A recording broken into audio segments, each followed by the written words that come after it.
Hey guys, welcome back. BGCKR here. We're back with Season 12, Episode 5 of our weekly Q&A video/content. It's been, I think, a little while since I mentioned it, but this is also available on a lot of different podcasting platforms. Check out the links in the description for those, as well as an RSS feed. So I think on pretty much any platform that lets you manually add, you should be able to still subscribe to it. It'll just be more technical work, and you know, we don't get anything out of releasing it to podcasts except for the fact that that's like the platform that we would rather listen to it ourselves most of the time. You know, with the exception of if you're watching the video, because we do some stuff for that. But in general, you know, for stuff this long, I'm not spending the most or much of the time focused on the screen when it's kind of slightly detached. And so podcast is a great way of, you know, on a lot of devices, you can actually play it at the same time as you do something else. So you could like grind Injustice and listen to it all in one thing without needing a second screen. But anyways, that's a pitch for something that doesn't help us at all. So, do you want to talk to people about what they will be seeing if they are watching the video today? Okay. I'm sort of a little bit, I don't want to say excited, but I'm eager to talk about some of the things in the news because every once in a while I like to talk about current stuff.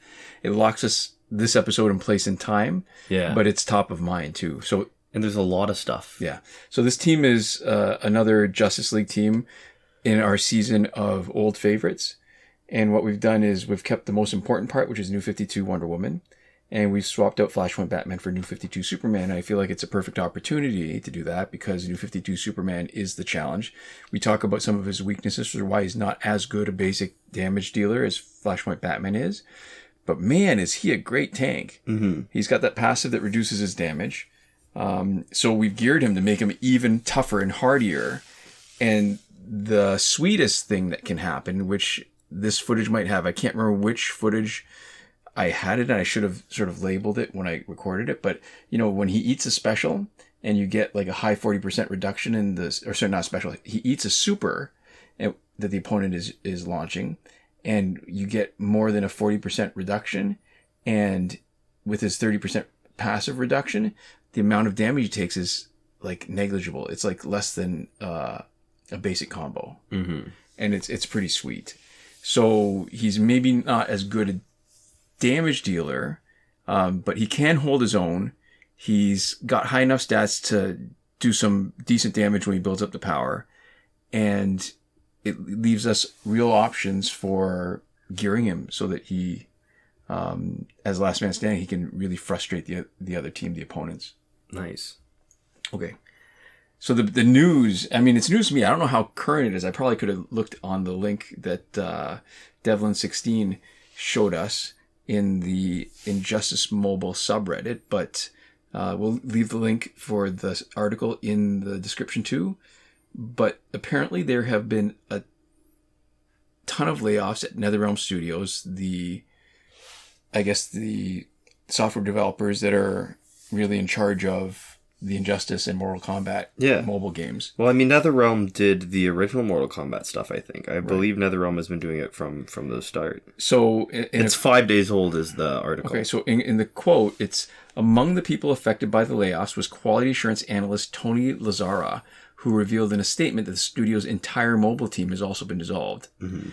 So what's interesting to me is, I mean, we use the term developers or devs to refer to anybody who's working on the back end, but there's definitely a clear distinction, right? Because there's the developers who actually create the content, and then there's sort of maintenance stuff that can be offloaded. That you can just pay somebody to do, you know, maintain the servers, make sure the events happen when they're supposed to, because it doesn't really take a lot of, not the same kind of specialized skills that actually developing and creating new content requires. Well, one of the things, we were at Scintillation, right, in Montreal recently, and we were talking about I was talking with a group of people about the new Davey Reedon game, the guy who made the Beginner's Guide and Stanley Parable. And one of the people there was like, oh yeah, I worked on that for like a couple months, like a couple years ago. And they were, you know, working on the story engine for the game, right?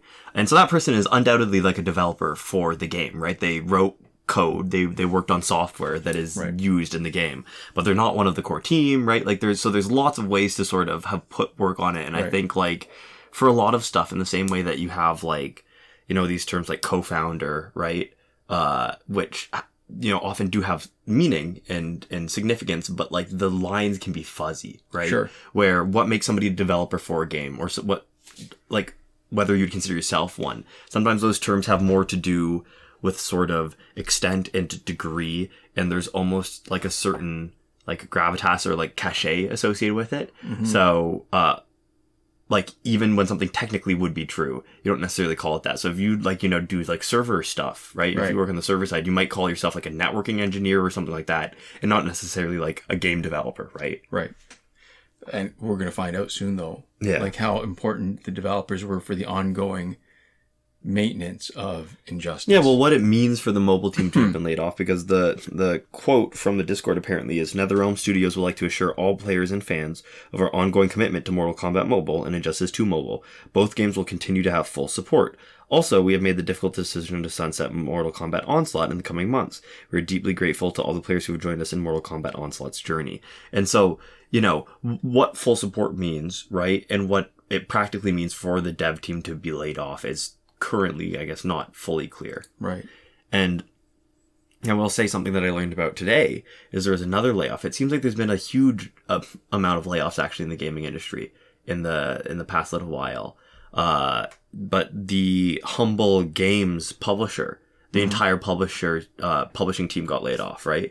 And so they're obviously not game developers, but the publishing team is, an important and necessary part of them, supporting games and releasing them under the Humble Games label. So that's also interesting. And it's unfortunate. I know, the studio that made, Hi-Fi Rush, and The Evil Within was shut down recently. There's just been a huge amount of layoffs in the gaming industry, and it is disappointing, especially, I think, Arcane, I forget if it was Arcane Austin or Arcane Montreal, but Arcane got, one of the Arcane studios, was also shut down, and it was the one that had made, Deathloop, that had made Prey, that worked heavily on the Dishonored series, and that was a real loss for me. And it is unfortunate when these studios that make successful, beloved games, right, get shut down, right? And I don't know the financials exactly of the mobile team for NetherRealm, but it's quite a sad day for them to be shutting down, right? Or for their whole team to be laid off, right? Because they worked on and did a lot of stuff that we really has mattered a lot to us, right? Yeah, so it is quite unfortunate. Yeah. Other sort of non gaming news, but that was pretty big. Even though, the ridiculous thing is we're in Canada, so you'd think the most important thing would be Canadian news, but the fact that Joe Biden stepped down from the presidential race, he actually stepped down from primary before the Democratic primary, so it's in theory wide open for anybody to replace him from the Democratic Party. But practically speaking, it's looking pretty strongly like it's going to be Kamala. Is it Kamala? I think Kamala. I've heard Kamala more consistently, but I don't actually know. But I feel like before he sort of endorsed her, before a bunch of people endorsed her, the most compelling argument that she was going to be the nominee was the fact that there was $96 million in both her and Joe Biden's name. And if they had anybody else step in, trying to, I guess, shift around the money to make sure it went to whoever was nominated, would have been a bigger headache than to have, you've already got this ready-made candidate, you've got $96 million in your war chest, I guess is what they call it, for campaigning. It seems like such an easy transition. Somebody who is already vice president. Yeah, and she has also gotten Joe Biden's support. Right, now she does, but initially I guess it was not as clear when he just decided he was going to. It was like 20 minutes or like half an hour. Sure. Like it was not on the like order of magnitude of days. It was like hours or minutes. I know. I guess maybe it's not reasonable to expect it, but I thought that that kind of announcement is kind of a big deal. Yeah, you think it through a little bit. And part of thinking it through would be also considering the implications. And I would have wanted the endorsement to happen like in that speech. Mm-hmm. That's all. And not saying it's reasonable. Because I was at a cottage weekend with a bunch of friends. Mm-hmm. And it was the sort of early afternoon, right before we were going to leave. Yeah. And it was the point in the weekend where everybody's kind of wiped out and tired. Yeah. And so it's not that we're, like sick of each other or anything, but we're kind of all just sitting there on our phones separately. And then occasionally, like, just pointing the phone towards somebody who we thought would like the thing that we just saw on our phone, kind of thing. Yeah. And one of the people that I was sitting with was just like, "Oh, Joe Biden just stepped down, I think." And we were like, "No way, come on!" And so a lot of us were on Twitter, or I guess X now, but Twitter. It's still Twitter. It's still Twitter. I mean, it's URL is still Twitter. Well, it's URL is X actually. Is it? Yeah. You can still use Twitter. Oh, okay. So I'm always going to Twitter. It'll auto redirect you. But anyways, and then we're like, really? And it's like, yeah, he posted about it. And then we refreshed it and like all of our feeds like filled up with like people talking about it instantly. Right. I was like, oh my gosh. Yeah. So it was a funny moment.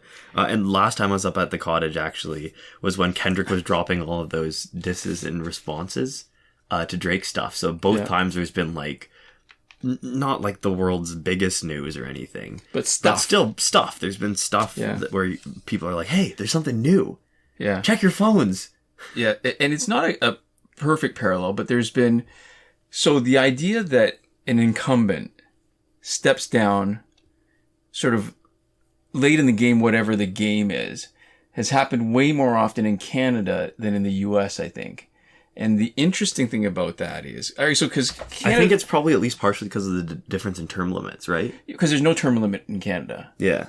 And so if somebody's popular enough, they can just stay indefinitely. Yeah. And so then they always kind of have to either step down or do bad enough that people get rid of them. So, and the reason why, so, you know, Joe Biden stepping down, there's lots of arguments why it's a good move, it's a bad move, that it's important for the future of the country, whatever. But it just occurred to me, I just wrote down a few names while we were talking just now about, because it's in the news for us, for Justin Trudeau, who is relatively unpopular now, that pundits, people who are, you know, who are experts in the area and write about this a lot and think about it a lot and talk about it a lot, say that Justin Trudeau, if he stays ahead of the Liberal Party, is going to hurt the chances for the federal Liberals to win the election again. But what are the chances if he steps down anyways? And if we look to any history, at least modern history that I'm aware of, so other examples were Paul Martin. When Jean Chrétien stepped down, Paul Martin came in. So he was prime minister without having been voted in. So when the next election came, out. Mm-hmm. We have Kim Campbell, famously the first female prime minister of Canada, who was in, I think, was it when Brian Mulroney stepped down? Yeah. I want to say that. And so she was prime minister without having been elected. Next vote, out. Yeah. Do you see a pattern here? Mm-hmm. Joe Clark, also not elected, prime minister, out. With the first election. And the last person I can think of is John Turner, who was also a prime minister who came in. So it's never ended well. Yeah. I guess the difference in this case is that Joe Biden is focusing on finishing his term, right? Is the language that he used. Oh, yeah. Like I said, it's not a perfect parallel. The only similarities are that there's somebody who is in their minds unpopular enough, or that they're done with the idea of going up for re-election. Yeah. Somebody steps in their place, and the somebody that steps in their place still fails. Yeah. It is a move to try to salvage the party as a personal sacrifice and giving up their position to give their party a better chance to win. It makes sense, but in every case that it's happened in Canada that I'm aware of, it wasn't enough. Yeah. So if it made an improvement, it was still a losing outcome. Mm-hmm. It's interesting. I think definitely I have seen enough people, and the problem is I think that we all are insulated, right? We all have our own sort of algorithmic bubbles. And so a lot of the discourse and the people you see talking are people who either agree with you or who disagree and are being held up as like objects of like ridiculousness. Derision. Yeah. So I've definitely seen, with everything happening with Palestine and Gaza, there was a lot of people that I saw individually, not necessarily like, it's hard for me to get a sense of exactly how many, saying like, I cannot in good conscience vote for Joe Biden. And we're seeing people say, yeah, well, Trump is going to be worse. And I saw both sides, right? I understand, because I think practically on an outcomes basis, right? Right. It's hard. I can't think of something that I would prefer Trump to be in charge of. Yeah, Trump ranks lower than basically anybody else. Yeah. Right. But also, I do understand the sort of political necessity to not just vote for somebody because the other option is worse.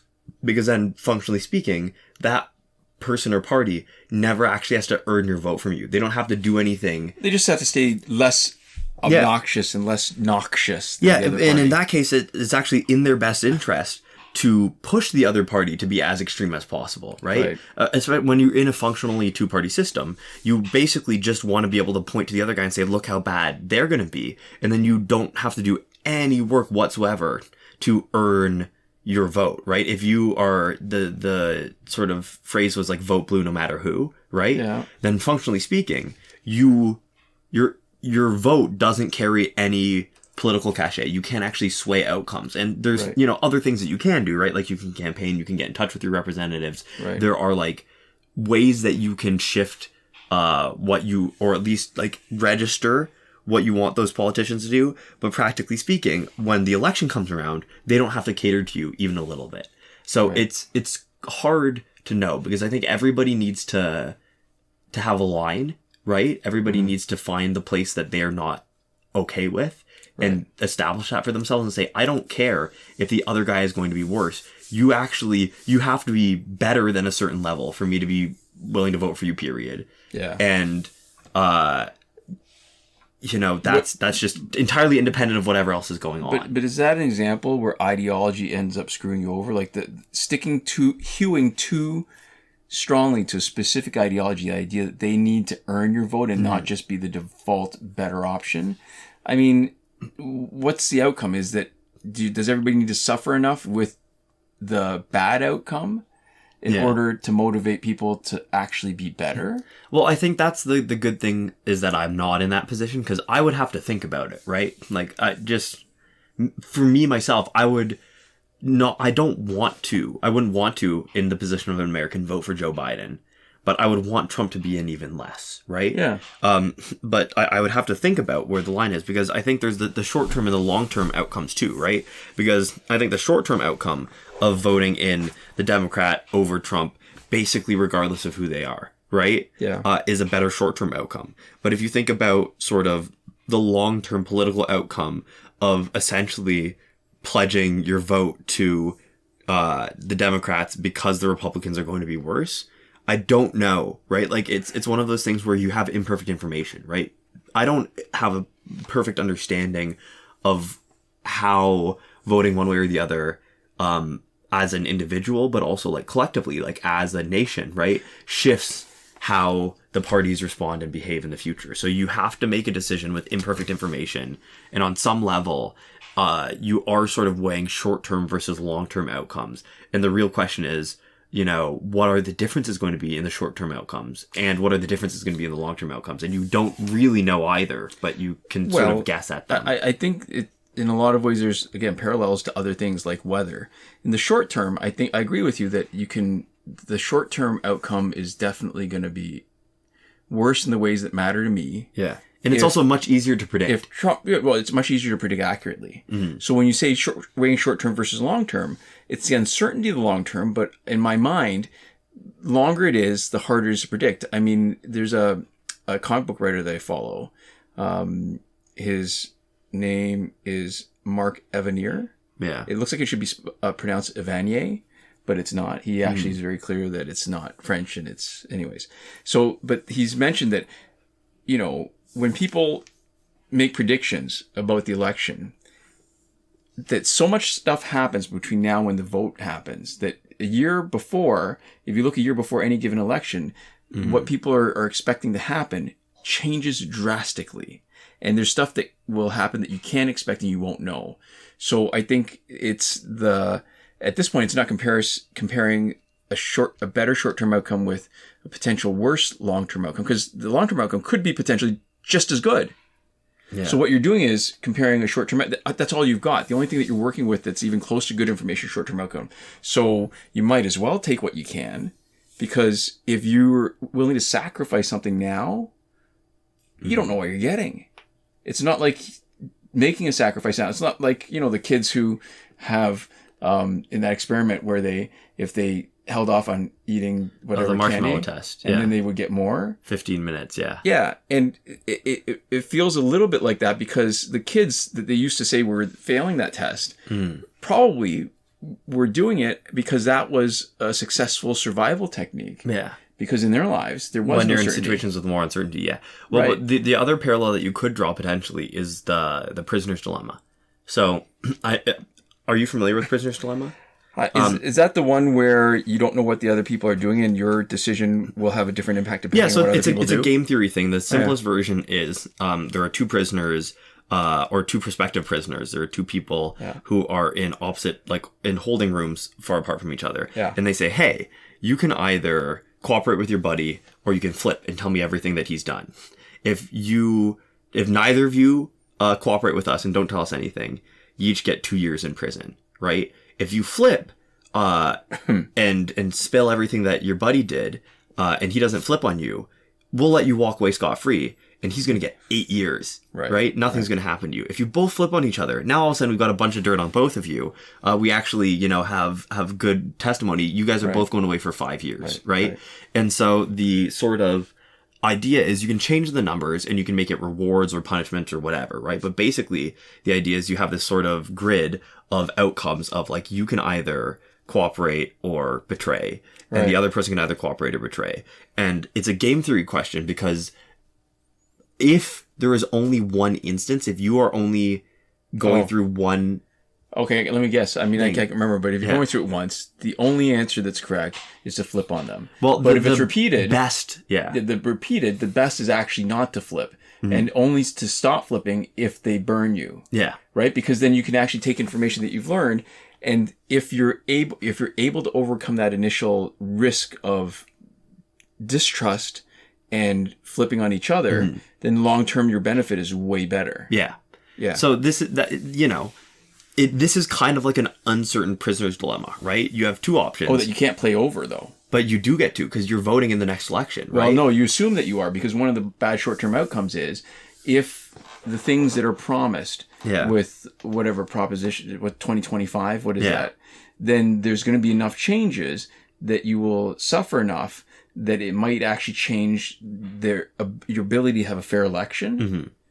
Then the game is different. You don't know that you're going to get another chance at this. That's true, but it's you could see it also, you could view it as a modified sort of prisoner's dilemma, right? Where there is, if you are only playing the game once, right? If you are only looking at this moment, there's one clear math, but you don't know what the numbers are, right? You don't know what the utility and value of the different decisions are. This is the problem between talking about something theory and talking about something in practical terms, because yes, you can have another kick at the can, but what it means for specific people in specific situations. So if you actually remove women's access to abortion, to basically healthcare, then sure, you'll get another kick at the can and then you can fix it later and then, oh, great, it'll correct. But the people who will have to suffer in the meantime, people who need access to that healthcare and don't get it, that can be catastrophic. Their lives are changed forever. They don't get another kick at the can because that instant when they needed the healthcare is gone. Yeah.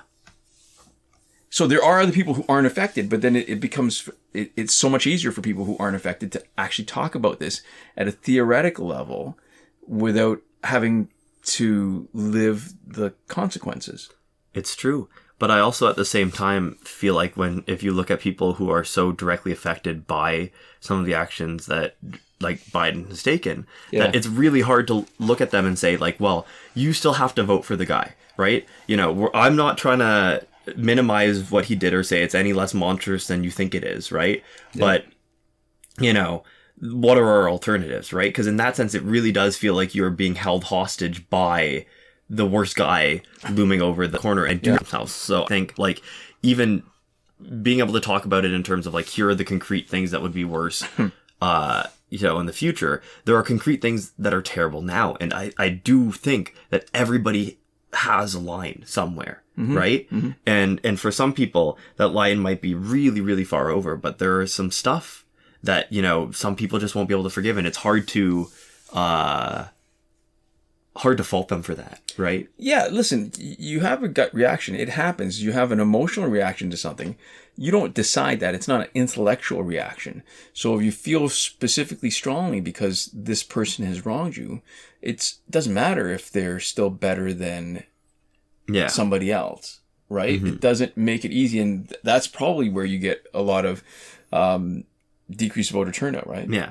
And I think the problem is because it's a two-party system, really, not voting for the Democrat is a vote for the Republicans. Yeah. Right? Yeah. Like, practically speaking, if you know, you're purposely spoiling your vote or whatever, in the same way that, like, you know, I think most people in the country probably don't like Justin Trudeau at this point, right? But I don't mind him. Whatever, differing opinions, but there's a lot of disappointments from him, right? Regardless, Right. I think, however you feel about him now, you probably felt a lot better about him, you know, last time you elected him and the time before that, and you know, like I feel like I think change is always good, but I feel like if anything, people's opinions on him have been on a almost universally downwards trajectory to some extent, right? Sure. I think it's fair to say. Wherever you like land, right? Wherever you end up. Right. But, you know, our conservative option, Pierre Poilievre, is terrible. So much worse, right? Yeah. So you end up in this situation where, you know, we do have the NDP and we do have other options. But it's in theory a three-party system. In theory, it's a multi-party system. But I don't think the NDP has ever been elected federally. Yeah. The best they've been able to do is the official opposition, and that was sort of a big deal when they did it. Yeah. So for practical purpose, I think we suffer a lot from the same consequences of what you get with a two-party system. And so you are put in this really tough situation where you're voting for people that you don't necessarily feel anything positive about or really like at all. Yeah. And it's just, that's also got to be pretty disenfranchising, right? And that's even just for the people who are in the position, right, to vote, right? If they're not trying to actively take away your ability to vote or make it harder for you to vote or put up barriers or, you know, for whatever systemic reasons that you have a harder time, you know, just even getting to the vote in the first place or, you know, finding the time and energy to be able to be informed and like care, right? Right. But anyways, that's a lot of politics talk. Do we want to do one little injustice? We'll do a question, but I also want to point out, we finished watching the most recent season of The Boys. Holy crap, that was good. I enjoyed it. Yeah. It's hard for me to tell because it's not like my favorite show in the world. I feel like all I know is I enjoyed it. I think for the earlier seasons, I had a much more clear sort of understanding of why I enjoyed it exactly and what I liked. And I think I've hit that point where it's more of sort of similar enough that I'm just along for the ride and I'm having a good time. But I have less of a sort of coherent, like, critical opinion about it. And something jumped out at me in the last episode where, and spoiler alert, maybe skip the next minute if you haven't watched the whole season.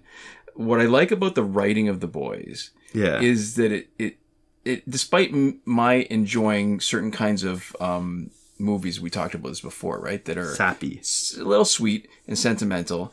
I like The Boys specifically because it is not sentimental. It does it really well.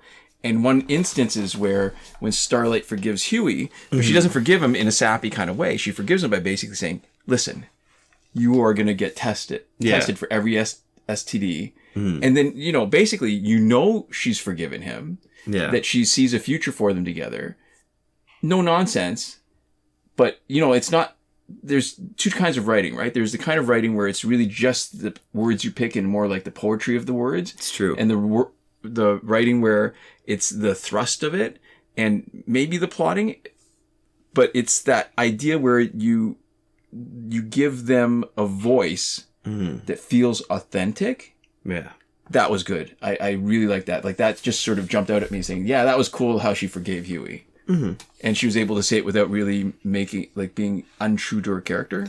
See, I didn't find that moment as standing out to me that much, but I don't know why exactly. I guess it just felt like almost kind of tropey in and of itself, right? Like, I feel like I've seen that kind of thing done before. Oh, I'm sure. I think it's like not a bad way of doing it, right? I think it makes sense for the character, but that moment didn't really stand out to me the same way. Yeah, I just Interesting. Again, it was just in the context of how we talked about the kind of movies that we like and why I like. But that was show, something different. But there's a specific thing about it. Like I don't. It's not just that I like sappy, sentimental stuff. To the exception of everything else. I like it when it's well done, but I gravitate towards certain kinds of movies, so it's easier to hook me in. But if it's really good, like The Boys, I still, I'm. I really enjoyed it. I can't wait for the next season. I like how they tied it into Generation V. Yeah. So there we go. Yeah. So let's do one quick question, maybe. Hey, at least they've gotten footage of the game. Like we're not totally abandoning Justice like NetherRealms is. That's true. Okay, so this comment, and I'm gonna have a hard time pronouncing this because where the breaks are is not clear to me. So I'm gonna say Lucas Svenningsen. Lucas Svenningsen. Yeah. 2301 says, would you recommend the new pack in the store? And that's a current question. So yeah, and we could look up what the current pack is. I mean, we talked about it in the recap, but I think that the general answer is, I mean, anytime there's 3 gold characters for power credits, yes, because the best team is the team that you can get consistently, right? Yeah. So I would even say any pack you can get for power credits. That's fair. I might even say that, like, in terms of just in general, there might be some that it's not worth it if you have trouble getting power credits. Yeah. But as a general answer, if we don't know any context and and we just said that, we'd be, I don't want to say right, but we would give as good an answer as if we had done the research and looked at the specific pack. Yeah. So, because I think really, like, what you want is a team that you can, as cheaply as possible, get, like, higher elite levels, right? And so the problem is how long the pack is going to be in the store. Right. So the sort of secondary concern is that the best time to buy it is when you have enough money that you can buy a bunch of copies all at once. So your ideal sort of world is one where you know that you're going to be able to get to like a high enough elite level that you'll be able to continue to have them be useful for a long time. And so, and it's funny because you when you answer the question, you qualified it right at the beginning, say, for power credits. That's true. If you're a millionaire and you love Injustice a lot, then I guess it's just any pack that has a consistent. Yeah, but the flip side is, would you recommend new pack in store? If it is a money pack, again, with very few exceptions. Basically no. Like every single time. And it flips even higher to no as a percentage. Because, I mean, the pack itself isn't what matters. I think the point I want to make is that supporting a game that you like with a few bucks is always good. Mm-hmm. If you're not paying up front, then, you know, the in-game content is worthwhile to spend money on. But if you're going to be spending money in the store, and this is the only way you want to spend it is on a pack, then we don't really have a great answer for you because clearly your conditions are different than ours.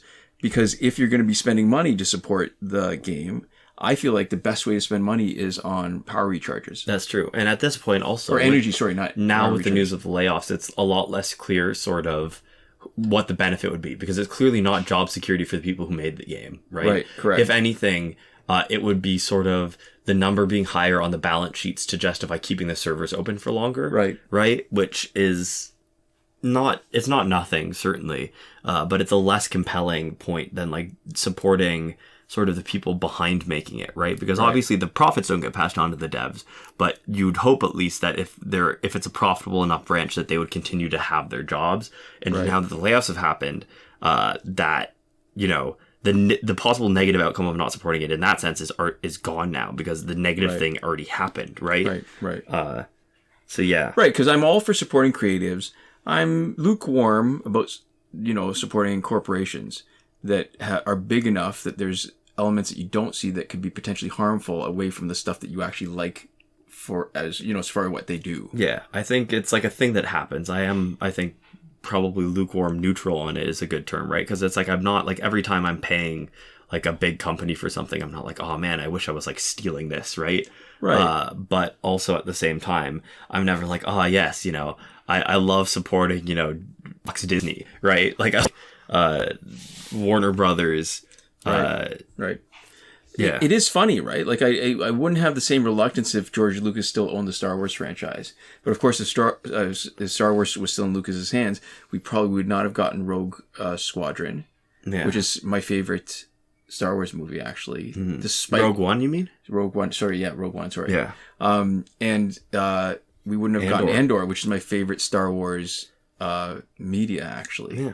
So anyways, if the packs for credits and it gives you characters that you want, then always yes. Yeah. And basically, if it gives you gold characters and you can buy a couple copies, then almost always yes. Right.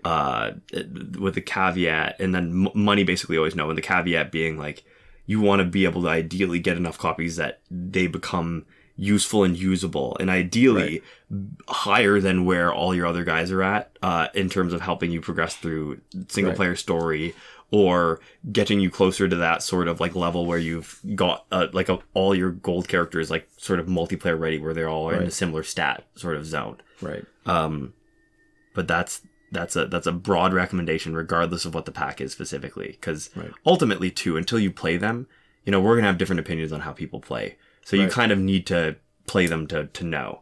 Yeah. And by you, I mean you personally for yourself, not like us on your behalf. Right. So there we go.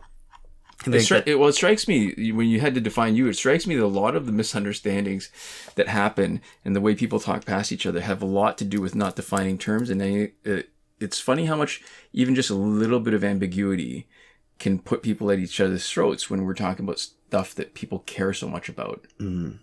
I don't know. It's just funny to me, because we were just doing that now. That I think part of the reason why we're able to disagree effectively is because we're careful about defining our terms, but I think we both at least have enough awareness to pick up when we're talking about different things and willing to back off a little bit. Yeah, and I also think that so much of life has a lot of nuance. There are some things that are clear and obvious and that I'm willing to draw sort of strict like lines around. Right. Especially when they really like involve like human right and dignity, right? And stuff like that.